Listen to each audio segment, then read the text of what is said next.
Welcome viewers! Isang malungkot na balita ang bumungad sa mundo ng showbiz ngayong linggo. Pumanaw na ang 70 taong aktor at dating TGIS star na si Red Sternberg sa edad na 50. Ayon sa ulat, sumakabilang buhay si Red noong Mayo 27, 2025, 3 araw lamang bago ang kanyang ika-51 kaarawan. Ang masaklap na balita ay kinumpirma mismo ng kanyang asawa na si Sandy Sternberg sa isang Facebook post kung saan emosyonal niyang ibinahagi ang kanilang pinagdadaanan at humiling ng privacy para sa kanilang pamilya sa panahong ito ng pagluluksa.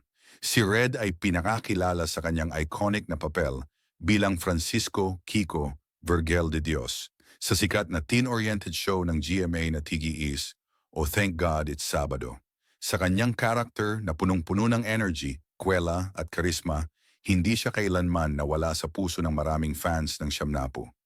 Minsan siyang itinanghal na isa sa mga ultimate heartthrobs ng kanyang henerasyon at bahagi siya ng isang panahon ng telebisyon na napuno ng kabataan, pagkakaibigan at inspirasyon. Bukod sa TGES, gumanap din siya sa ilang pelikula gaya ng TGES, The Movie, 1997 at Silao, 1998. Ngunit matapos ang kanyang showbiz career, pinili ni Red na manirahan sa United States at tahimik na piniling tutukan ang kanyang pamilya at personal na buhay. Hindi ibinahagi ng pamilya ang partikular na sanhi ng kanyang pagkamatay at wala ring opisyal na pahayag mula sa mga ospital o medikal na institusyon. Gayunpaman, bumuhos ang pakikiramay mula sa kanyang mga dating kasamahan sa industriya. Si Direk Mark Reyes, direktor ng TGEs, ay nagpahayag ng matinding lungkot at nagpaabot ng pakikiramay sa pamilya ni Red mula sa buong TGEs barkada.